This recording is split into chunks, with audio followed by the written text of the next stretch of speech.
May mga bali-balita na hindi lang sa West Philippine Sea ang labanan na nangyayari sa pagitan ng Pilipinas at China.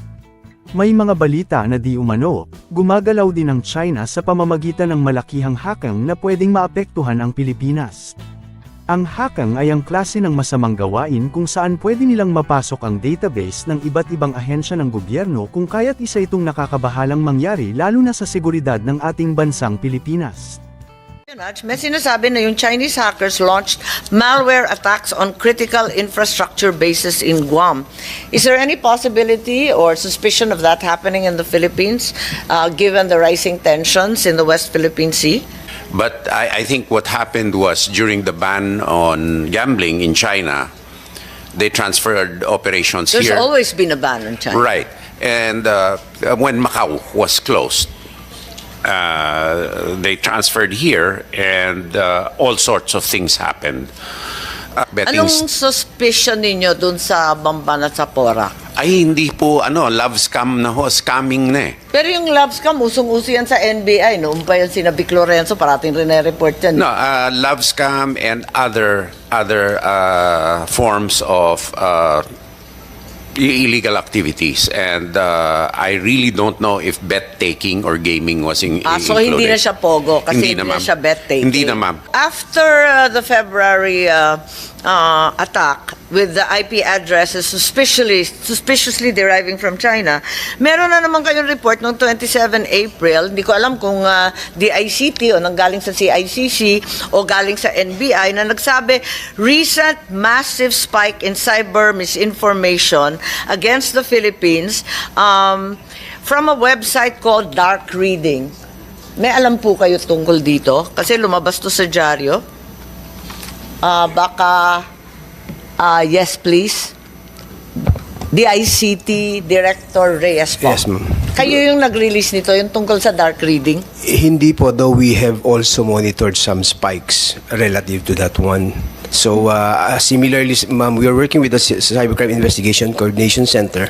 So, we trace most of the IP addresses that emanates from China as well. Okay, is it true that cyber espionage activities in the Philippines have increased fourfold in the first quarter of 2024?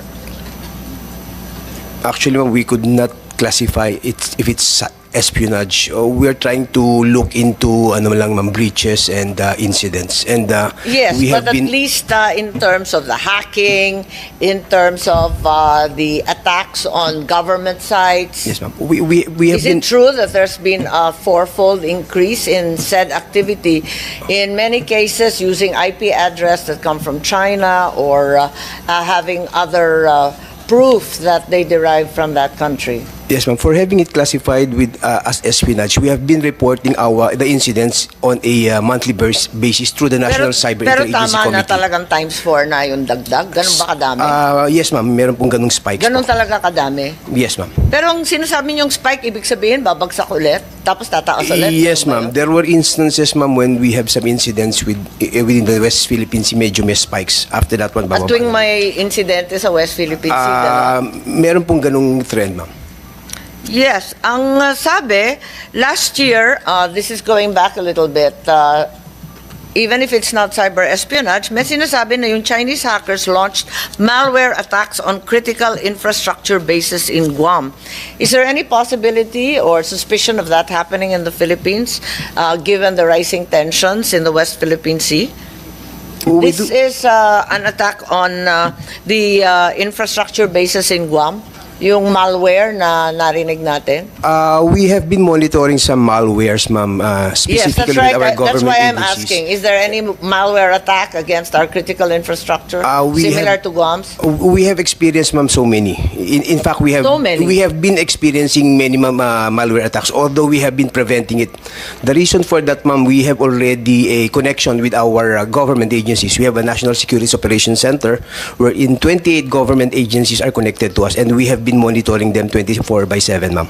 So what's being done to secure the country's critical infrastructure from malware and other digital attacks? Yes, ma'am. We are recommending most, if not all, government agencies to connect to our National Security Operations Center to be monitored 24/7. If we have monitored such, we'll be informing them on such and we'll be investigating deeply. So are the key agencies, for example, CAAP and so on, are our airports, our seaports, are they all part and parcel of your national security The operation? CAAP, ma'am, I think is already connected to our National Security Operations Center as well. PPA? We'll give you, ma'am, the listings. We have 28 of them, ma'am, later, ma'am. Have you actually caught any Chinese or other hacker group in the past 12 months or so? May nahuhuli ba tayo? Kasi mayat maya may report tungkol dito.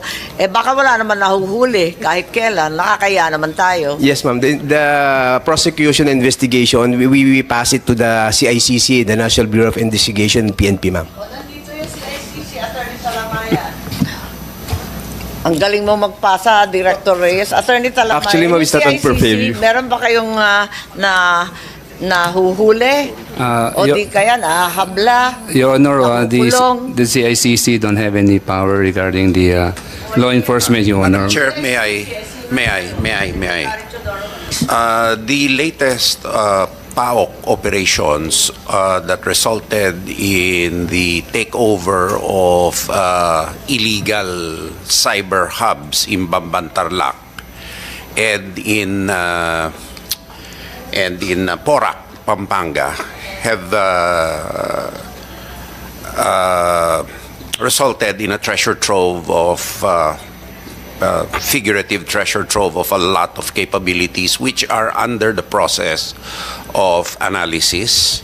So this has to do with cybersecurity or simply with POGO? We are not assuming that.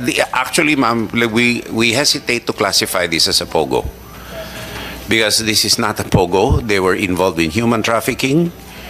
But isn't that the very nature of POGO, that No, ma'am. criminal syndicates undertake international crime? Actually, ma'am, I'd like to differentiate, if I can take the opportunity. POGOs are business process outsourcing that do not take bets anyway.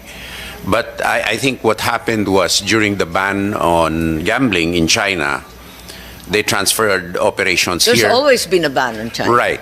And when Macau was closed, they transferred here, and all sorts of things happened. Now, suffice it to state, ma'am, that I think Anong pinagkaiba sa POGO?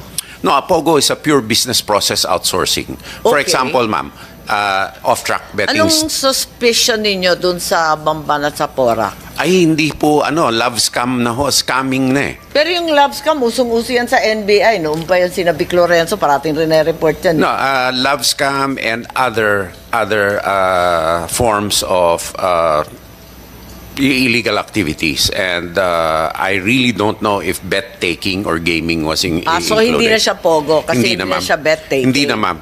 And the equipment gathered is still in the process of being... So it's a cybercrime hub? Yes, ma'am. Kung ano-anong scam. Definitely a cybercrime hub. There are no actual gambling machines, is that what you're saying? No, ma'am. It's all electronic. And black No, but text most blast gambling machine. setups now are electronic. I'm not too sure, ma'am. I'm not too sure about that. It's with the PAOK now. But I think I have information that all agencies are cooperating and analyzing this as to see what kind of activities these people were involved in. So yung nahuhuli natin, hindi pa natin nahuhuli sa cyber talaga. Nahuhuli talaga sa physical. Sa law enforcement operations, And ma'am. law enforcement operations. Yung cyber, ma'am, Yung is sa cyber, more wala pa tayo preventative. nahuhuli sa dinami-daming rin-report. Preventative, ma'am. At least walang breach, walang DNS, walang denial of service na nangyayari. So, I mean, in that sense, parang bangko po, hindi nasasara yung ATM. Bagamat may reported na mga breaches, naipapara pero hindi naman. tumitigil. Kasi Hindi po talaga titigil yun, ma'am. Hindi pero titigil. nababawasan kapag takedown ka ng takedown. Depende po sa sitwasyon. Katulad din naman po ng mga kumpanya, hindi po tumitigil talaga. Lumalaki lang ng lumalaki. Kasi po, pagkakakitaan nga, pwede Oo nga. pong ransomware. Kahit Pero po yung tanong, lumalaki ng lumalaki, tayo ba lumalakas ng lumalakas ang kapabilidad na labanan Well, itong mga ito?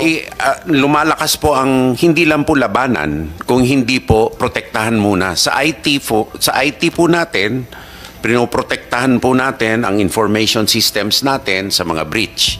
Doon naman po sa remediation sa cyber, iba naman po sa DND, ibang usapan po yun, ay iba naman po ang role, no?